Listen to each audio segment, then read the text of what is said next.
আসসালামু আলাইকুম। আজকে আলোচনা করব বশীকরণ তাবিজ নিয়ে। বশীকরণ তাবিজ মানে হচ্ছে কাউকে বশ করা, নিজের বাধ্য করা। কোনো প্রিয় মানুষকে নিজের কথা মতো চালানো, সেটা হতে পারে নিজের স্বামী, নিজের বউ বা নিজের প্রেমিকা। যে কাউকে তাবিজ করে তাকে বাধ্য করে তার মনকে জয় করে নিয়ে তাকে নিজের মতো করে চলানো, এটাই হচ্ছে বশীকরণ তাবিজের কার্যক্রম। তো ভিউয়ার্স, যারা নিজের স্বামীকে বশ করতে চান, দেখা যাচ্ছে আপনার স্বামী আপনার কথা মতো চলে না, অন্য জায়গায় পরকীয়া করে অন্য মেয়ে পিছে ঘুরে বা অন্য জায়গায় বিয়ে করতে চান, তাদেরকে নিজের বশে রাখবেন কিভাবে, সেটা এই তাবিজটা যদি প্রয়োগ করেন সেই ব্যক্তির জন্য, তাহলে সেই ব্যক্তি আপনার বশে থাকবে, আপনার কথা মতো চলবে এবং সে ছেলে হোক মেয়ে হোক সবার ক্ষেত্রে এই তাবিজটা কাজ করবে। দূরে অথবা কাছে যে কোনো জায়গা থেকে আপনি এই তাবিজটা করতে পারবেন। শুধুমাত্র ব্যক্তির নাম, তার বাবার নাম এটুকু জানা থাকলেই আপনি সেই ব্যক্তিকে বশে রাখতে পারবেন এই তাবিজের মাধ্যমে। অনেকে আছেন নিজের প্রিয় মানুষকে হারিয়ে ফেলছেন, তো তাকে যদি পুনরায় আবার ফিরিয়ে আনতে চান তাহলে কিন্তু এটা কাজ করবে। আমি আগে বলছি, এটা একটা ছেলে একটা মেয়ের জন্য করতে পারবেন, একটা মেয়ে কিন্তু আবার একটা ছেলের জন্য করতে পারবেন। উভয়ের ক্ষেত্রে কাজ হবে। যে কোনো বয়সে যে কোনো ব্যক্তির জন্য যে কোনো জায়গা থেকে এই তাবিজটা করতে পারবেন। এটা 100% একটা কুফরি বিদ্যা এবং খুবই কার্যকরী বিদ্যা। এই বিদ্যাটা করছেন, ফলাফল পান নাই এরকম লোক খুবই কম। আবার অনেকে আছে এই বিদ্যাটা করে হয়তো ফল পান নাই। এর একটা কারণ হচ্ছে আপনি সঠিকভাবে করতে পারেন নাই। কারণ প্রত্যেকটা তাবিজ কবজের বিষয় হচ্ছে, মূল বিষয় যেটা, সেটা হচ্ছে সঠিকভাবে তাবিজ কবজ প্রয়োগ করা।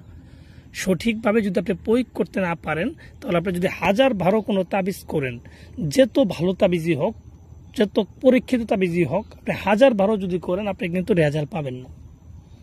কারণ তাবিজের মূল ভিত্তি হচ্ছে সঠিকভাবে কাজ করা। তো আপনি অনেক তাবিজ করছেন, নিজে করছেন, কবিরাজের মাধ্যমে করাইছেন, দেখা গেছে কোনোটাই কাজ হয় নাই।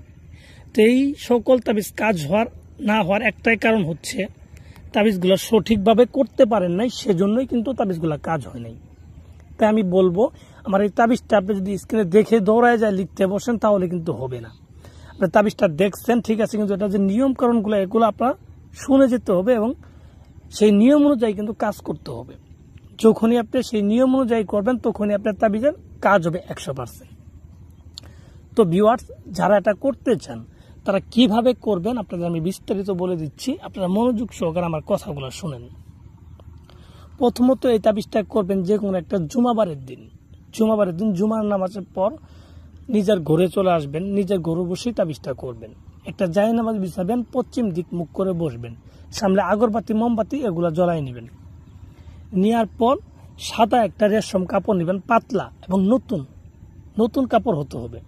নতুন একটা কাপড় নেওয়ার পরে সেই কাপড়ের উপরে এই তাবিজটা লিখতে হবে। এবং তাবিজটা কি দিয়ে লিখবেন? তাবিজটা লেখার জন্য প্রয়োজন পড়বে আলতা, আপনি আর কাম সিঁদুর, এই দুটো মিশ্রিত করবেন। তার ভিতরে একটু গোলাপ জল দিবেন, দিয়ে একটা কালিতে রূপান্তর করবেন। সেই কালি দিয়ে ডালিম গাছের ডাল কেটে কলম বানায় সেই কলম দ্বারা কিন্তু তাবিজটা আপনার লিখতে হবে। এবং তাবিজটা যখন লিখবেন অবশ্যই আপনার মুখের ভিতরে মিষ্টি জাতীয় কোনো কিছু দিয়ে তাবিজটা লিখবেন এবং যার জন্য লিখবেন তার কথা মনে মনে ভেবে তাবিজটা লিখবেন। এইভাবে আপনি 2টা তাবিজ লিখবেন একইভাবে। তাবিজ 2টা লিখার পরে তাবিজের নিচে যাকে বশ করতে চান তার নাম, তার বাবার নাম এবং আপনার নাম, আপনার মায়ের নামটাও লিখে দিতে হবে সুন্দর করে। 2টা তাবিজের নামগুলো সুন্দরভাবে আলাদা আলাদা করে লিখে দিবেন। তো লিখে দেওয়ার পর তাবিজ 2টাকে বলটাবেন। তাবিজ 2টাকে বলটায় 2টা লোহার মাদুলিতে ভরবেন। 2টা লোহার মাদুলিতে ভরার পর মোম দিয়ে মুখটা আটকাই দিলেন। দেওয়ার পর একটা তাবিজ কালো সুতা দিয়ে নিজে ডান হাতে ব্যবহার করবেন।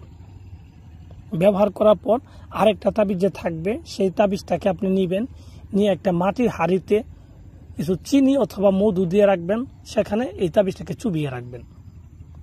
চুবিয়ে রাখার পরে সেই মাটির হাঁড়িকে কালো কাপড় দিয়ে পেঁচায়ে, ঠিক আছে, আপনি যেখানে ঘুমান সেই জায়গায় আপনার মাথার কাছে এটাকে 7 দিন ভরা রেখে দিবেন। কাজ হবে মাত্র 3 দিনের ভিতরে, কিন্তু আপনার 7 দিন ভরা এটাকে রেখে দিতে হবে। তো রেখে দেওয়ার পরে দেখবেন আপনার কাঙ্ক্ষিত ব্যক্তি আপনার জন্য পাগল হয়ে যাবে, আপনার নামে বশ হয়ে যাবে।